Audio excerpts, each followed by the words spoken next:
Welcome all of you. हमारा topic चल रहा है चंद्रगुप्त मौर्य। ठीक है, हम लोगों ने भारत के सबसे महान शासक चंद्रगुप्त मौर्य के जीवन के बारे में चर्चा की। इनका जीवन क्या है, अंधकार में था। ठीक है, लेकिन फिर भी बौद्ध ग्रंथ, जैन ग्रंथ और ब्राह्मण साहित्य से इनके जीवन के बारे में जो भी जानकारी मिलती है उसके बारे में हम लोगों ने पढ़ा। और मैंने आप लोगों को बताया कि इस समय मगध की गद्दी पर शूद्र वंश का राजा घनानंद गद्दी पर बैठा था और तक्षशिला का एक विद्वान ब्राह्मण कौटिल्य अर्थशास्त्र का जो रचयिता है कौटिल्य विष्णुगुप्त और चाणक्य इसी व्यक्ति के ही नाम है। ठीक है, और मगध के शासक घनानंद ने इस महान ब्राह्मण का अपमान किया तो ये अपना बदला लेना चाहता था और मगध की गद्दी से शूद्र वंश का अंत करके क्षत्रिय वंश की स्थापना करना चाहता था। क्षत्रिय वंश की तलाश में जब निकला तो इसको ये चंद्र नामक बालक मिला जो एक शिकारी के पास था। शिकारी से इसने खरीदा, तक्षशिला में इसको 8-9 वर्ष तक प्रशिक्षण दिया। उसके बाद इसको मगध का शासक बनाने के लिए इन्होंने अपनी लड़ाई शुरू की। ठीक है, तो हम लोगों ने इनकी जीवनी और चंद्रगुप्त की कौटिल्य से भेंट तक पढ़ लिया था। आज हम चंद्रगुप्त मौर्य के बीजों के बारे में पढ़ेंगे। ठीक है, तो अगर चंद्रगुप्त के बारे में पढ़ते हैं, चंद्रगुप्त क्या था, महत्वाकांक्षी और एक उच्च प्रतिभा का धनी युवक था। ठीक है, और 4वीं शताब्दी ईसा पूर्व के अंत तक संपूर्ण भारत पर इसने अपना अधिकार करने का निश्चय किया। लेकिन उसके पास क्या थी, स्थायी सेना नहीं थी। लेकिन उस समय की जो परिस्थितियां थी वो इसके अनुकूल थी और इसी अनुकूल परिस्थितियों ने इसके विजय के मार्ग को साफ कर दिया। ठीक है, अब बात ये आती है इसने अपनी विजयों की शुरुआत कहाँ से की। तो इसकी विजयों की शुरुआत को लेकर इतिहासकारों में क्या है, मतभेद है। कुछ इतिहासकारों का मानना है कि इसने अपनी विजयों की शुरुआत पंजाब से की और कुछ इतिहासकारों का मानना है कि इसने अपनी विजयों की शुरुआत मगध से की। ठीक है, तो इस बात को लेकर इतिहासकारों में क्या है, काफी मतभेद है। लेकिन अगर हम महावंश टीका का सूक्ष्म अध्ययन करते हैं तो हमें पता चलता है कि चंद्रगुप्त मौर्य ने चाणक्य की सहायता से पहले मगध पर अधिकार करने का निश्चय किया, मगध पर आक्रमण किया। लेकिन जब इन लोगों ने मगध पर आक्रमण किया इन्हें सफलता नहीं मिली, अतः इन्होंने अब अपनी योजना बदल दी और क्या किया, सबसे पहले पंजाब पर आक्रमण किया, पंजाब को जीता और पंजाब को जीतने के बाद एक विशाल सेना तैयार की और फिर मगध पर आक्रमण किया और मगध को जीता।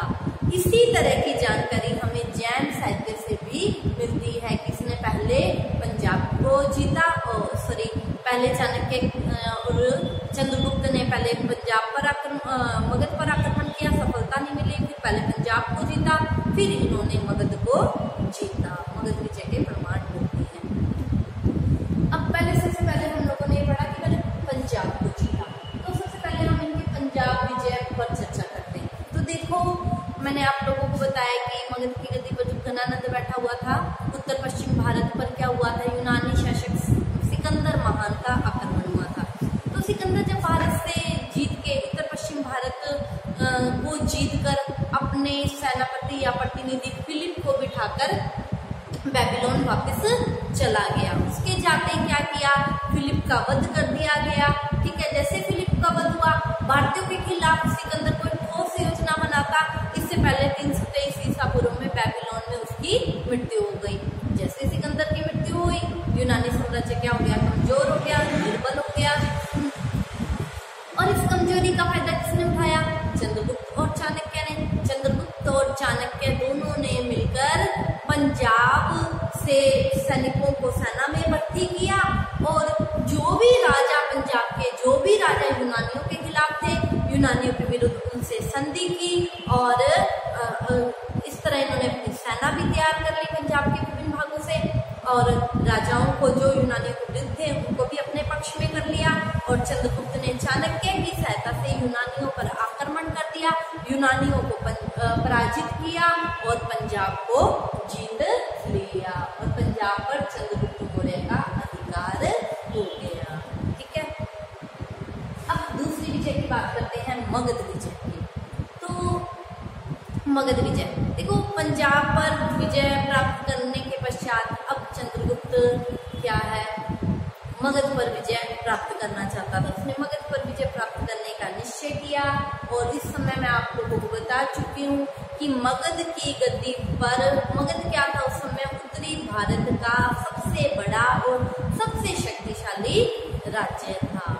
और यहाँ पर एक शूद्र राजा घनानंद नाम का राजा शासन कर रहा था। महापद्म का बेटा मैं बता चुकी हूँ, महापद्म नंद के 8 पुत्र हुए थे और जो 8वां पुत्र था घनानंद वो मगध का शासक बना था। ठीक है, तो अब क्या हो गया, यहाँ पे घनानंद का शासन था और इसने क्या किया, चंद्रगुप्त ने चाणक्य की सहायता से मगध पर आक्रमण किया और मगध को इन लोगों ने जीत लिया। मगध विजय की जानकारी हमें पुराणों से, कौटिल्य के अर्थशास्त्र से, मुद्रा राक्षस से, बौद्ध साहित्य से, जैन साहित्य से, सबसे ही चंद्रगुप्त मौर्य के मगध विजय की जानकारी मिलती है। ठीक है, और मगध को जीत लेने के पश्चात समस्त उत्तरी भारत पर चंद्रगुप्त का अधिकार हो गया। ठीक है, और मगध विजय के तुरंत पश्चात 321 ईसा पूर्व में चंद्रगुप्त का राज्याभिषेक हुआ। ठीक है, अब राज्याभिषेक हुआ। अब इसका जो अगला युद्ध हुआ 305 ईसा पूर्व में, जो सबसे महत्वपूर्ण युद्ध माना जाता है, सेल्यूकस निकेटर के साथ युद्ध। देखो अगर हम चंद्रगुप्त की बात करते हैं तो चंद्रगुप्त का जो मगध विजय के पश्चात चंद्रगुप्त मौर्य का जो अगला युद्ध हुआ वो हुआ सेल्यूकस निकेटर। सेल्यूकस निकेटर क्या था, ये भी एक यूनानी ही था और ये भी भारत पर क्या है, अपना अधिकार करना चाहता था। ठीक है, तो अगला युद्ध किसके साथ हुआ, सेल्यूकस निकेटर के साथ। चंद्रगुप्त, देखो चंद्रगुप्त मौर्य एक महान शासक था और इधर से क्या था, ये सेल्यूकस निकेटर, ये भी एक महान यूनानी शासक था। ठीक है, सेल्यूकस इसका नाम है और उसने निकेटर की उपाधि धारण की थी, निकेटर, इसलिए इसका नाम पड़ गया सेल्यूकस निकेटर। ठीक है, तो सेल्यूकस निकेटर ने क्या किया कि सेल्यूकस निकेटर भारत पर अपना अधिकार करना चाहता था और सेल्यूकस निकेटर ने 305 ईसा पूर्व में भारत पर आक्रमण किया। जैसे सिकंदर ने किया था, तो उसने सिकंदर ने भारत पर आक्रमण किया था, जीता था, तो इसने भी सिकंदर को देख के सेल्यूकस निकेटर ने भी भारत पर आक्रमण किया। ये भी भारत को क्या है, जीतना चाहता था। लेकिन सिकंदर ने जब भारत पर आक्रमण किया तो उस समय भारत की राजनीतिक स्थिति काफी कमजोर थी। लेकिन अब जब सेल्यूकस निकेटर ने भारत पर आक्रमण किया तो भारत की जो राजनीतिक स्थिति है सिकंदर के समय से अब काफी सुदृढ़ हो चुकी थी और उत्तर भारत पर इस समय चंद्रगुप्त नाम का एक महान शासक, जिसके बारे में हम लोग चर्चा कर रहे हैं, यही शासन कर रहा था। ठीक है, और दोनों ही चंद्रगुप्त की बात कर ले, चाहे हम सेल्यूकस निकेटर की बात करें। ठीक है, और दोनों ही क्या थे, महत्वाकांक्षी थे।